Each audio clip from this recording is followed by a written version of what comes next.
Hi, I'm Movie Cat, and you are watching Fantastic Crap. Today's feature is brought to us by B-movie legend Charles Band, who founded the fantastic companies Empire Pictures and Full Moon Features, both very well known from pumping out hundreds of fantastic horror, sci-fi, fantasy, and comedy B-movies.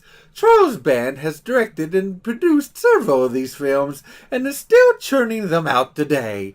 In 1984, through his Empire International Pictures Company, he directed Trancers, which would go on to get 4 sequels and starred Tim Thomerson, another fantastic B-movie legend who has starred in a slew of these types of film. Trancers is a sci-fi adventure fantasy film about a cop from the future who time travels to stop a supervillain with psychic powers who can trance people with weak minds, kind of turning them into zombies who will follow his every desire. Though I really do not have to tell you that because the movie's opening sums it all up very nicely for you. Last January, I finally singed Martin Whistler out in one of the rim planets. Since then, I've been hunting down the last of his murdering cult. We call them Trancers, slaves to Whistler's psychic power. Not really alive, and not dead enough. This is set in the year 2247, and can't you tell, doesn't everything just look so futuristic? Well, maybe everything except for that retro diner. I got nothing to hide. Negative. Look out! Jump scare a little old lady at 11 o'clock. Or is that 10 o'clock? I don't know the terminology.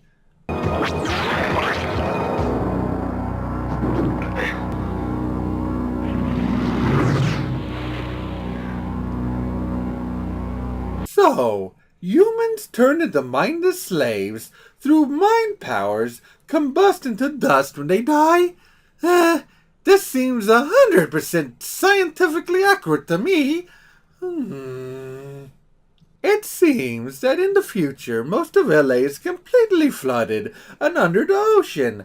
I could make a Waterworld reference here, but I would much rather think this is the same universe that Split Second is set in, and somewhere, out there in London, Rutger Hauer is tracking down a heart-eating, serial-killing monster. Don't worry, I'll cover that one eventually. Meow. Jack is informed that Whistler is still alive and has jumped into 1985 on a mission to wipe out the descendants of the council that rule the future so that they will cease to exist, and then he can claim power for himself. And so they send Jack back to stop him. This movie's take on time travel is actually pretty original and interesting. Here, instead of jumping back yourself, your consciousness jumps into one of your ancestors living at the time, while your body stays in the future in sort of a coma. Jack discovers that they found Whistler's body and are keeping it so that they can put him on trial when Jack brings him back. And being the classic tough guy who makes his own rules, he decides to alter their plan just a tiny bit. You're our only hope. That's on my terms.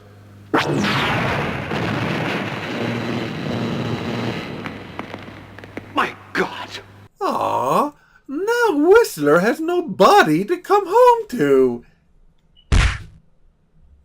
Hey! That joke wasn't that bad! And ow! You did! You'll just feel a little pressure.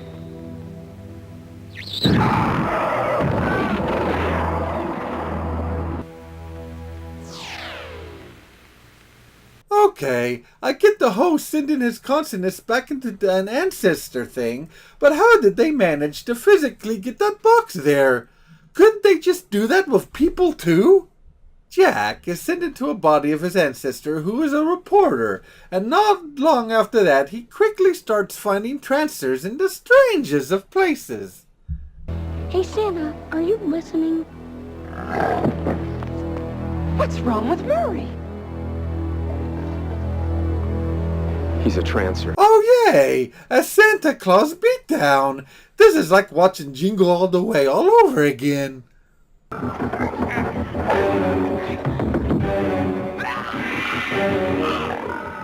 Security, we've got trouble at the North Pole. That should be code for trouble in the Santa area in every store, everywhere. After that, Jack tracks down the first of the two ancestors he is there to protect, but quickly gets captured because the person he is looking for turns out to be a Trancer.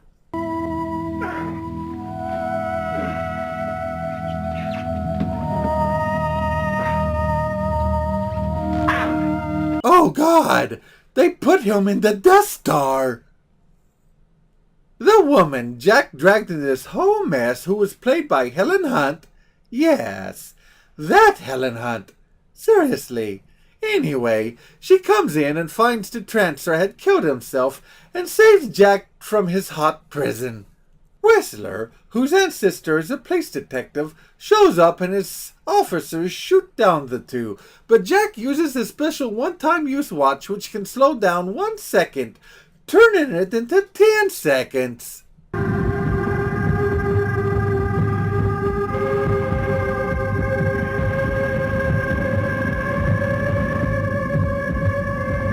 Even though this whole concept is silly, that moment with him looking Whistler in the face with the power to stop him then and there, but not being able to this situation is pretty good. Though I'm sure some people out there may be too distracted by the jacket the girl is wearing. Hey, this was the 80s.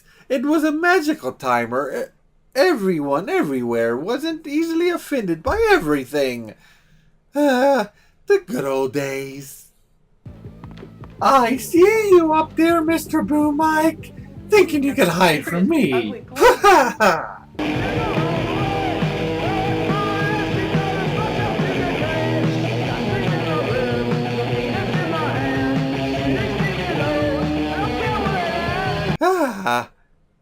After this, I too officially hate Christmas music.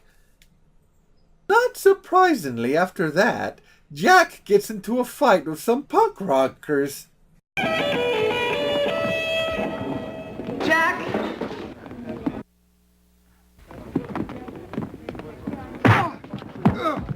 What in the world was that weird fade to black thing? Was that actually part of the movie, or did my DVD almost have a stroke? It's me, McNulty, and none of your lip. This kid's the only ancestor I could find. It's been hell. I had to sneak past the parents and everything. This is so silly that it is utterly fantastic. Though I do have to ask, why couldn't he just jump into one of the parents? They are obviously related to him as well. Jack manages to finally track down the last descendant, but Whistler is right on his heels, and this leads to a motorcycle chase. Oh, Mr. Boom Mike, you're not really good at hiding. So, Jack, the girl, and the ancestor all decide to split up. Jack and the ancestor, who turns out to be a drunken has-been, go off in one direction, and the girl goes off on her own.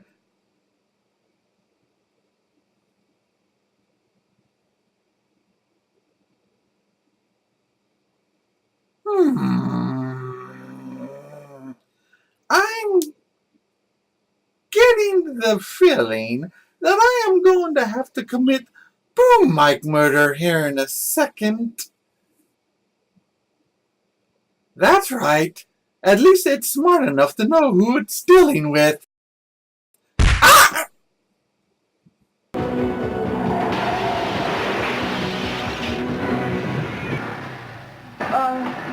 Merry Christmas. I have to admit, having Helen Hunt crash through my window on a motorcycle would be the best Christmas ever. Hey, listen to me. You gotta trust me. You gotta trust me. That's my name. Your name's Jack Death? That's a dumb name.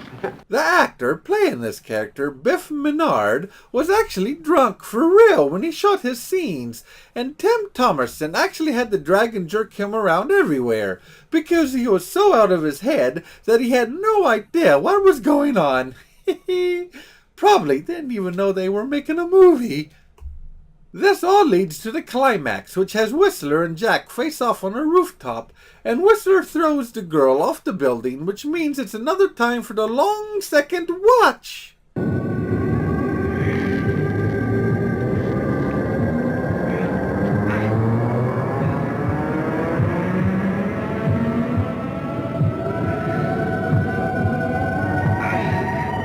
That watch is dumb, but makes for some very fun and entertaining action scenes.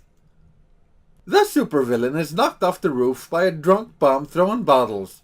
No, I'm serious. And then Jack finally captures his man. He discovers that one of his time-traveling needles is broken and only one of them will be able to return, so he decides to stay and sends Whistler back up the timeline without a body to go to, where he will float throughout the ages for eternity, I suppose.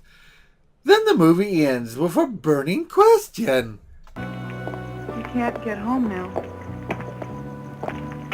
What are you gonna do? Oh, he'll be fine. He'll just star in the 4 sequels coming up, though you're given very little time to wonder about it since the end credits on the DVD answers that question itself and plays the trailer for the second movie, though don't watch it. It pretty much gives away the entire film. So, that wraps up Trancers. A fun and somewhat unique time travel adventure with a healthy dose of silliness, and Tim Thomerson thrown in for good measure. I give Trancers 5 hairballs out of 10. Though, there is one moment of this movie that kind of bothers me. If I see you in L.A. again, I don't care if you're a kid, an old lady, or a kitty cat, I'm gonna kick your ass. A kitty cat? Why in the world would they choose a kitty cat? And how in the friggin' world would a human from the future be a descendant from a cat? That's just ludicrous. How dumb.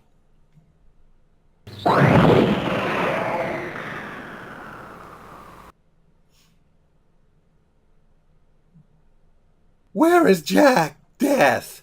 I must find Jack Death. The fate of the world depends on it. Hey, what's this? Oh my God. I'm on an incredibly lame internet show, aren't I? Okay, that's enough. I can't do this. Just let the world burn. Send me back. Send me back now.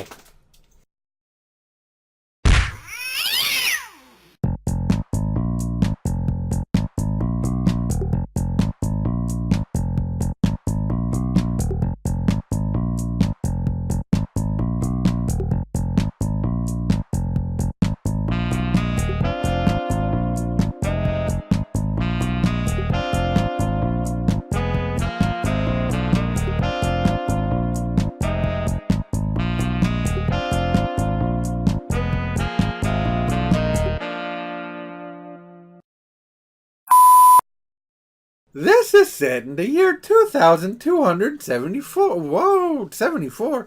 47. You bumped it up a bunch of years. Whistler, whose ancestor is a police detective, shows up and his officers shoot down the two. But Jack uses his special one-time use watch, which can slow down second... The word is one. I skipped the word one. Slow down 1 second. Yeah. After this, I too officially hate Christmas music. Or something like that. Jack manages to finally track down the last descendant, but Whistler's right on his heels, and this leads to a motorcycle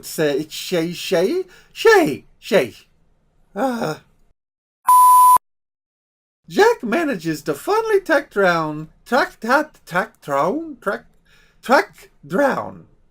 What is track drowning? Sounds terrible. The last descendant, I think. I need to look up the definitions. Since the end credits on the DVD answers that question itself and plays the trailer, though don't watch it. It's pretty. It's pretty. It's a pretty trailer. Pretty. I give Trancers 5 hair. Not Trancers 5. Oh, this is just the first film. We're not that far along the series yet. So, that wraps up Trancers. Just Trancers. Why do I keep wanting to say Trancers 5? Oh, he will be fine. He'll just star in the 4 sequels coming up. Though, wait, I'm reading the wrong one. I've already did this one. Is the next one I'm trying to do. So, that wraps up Trancers, a fun and somewhat unique time travel adventure with a healthy dose of silliness and Tim Thomerson, not Thomerson. I'm sorry, Tim Thomerson. Oh my God. I'm a mom. No, I'm not.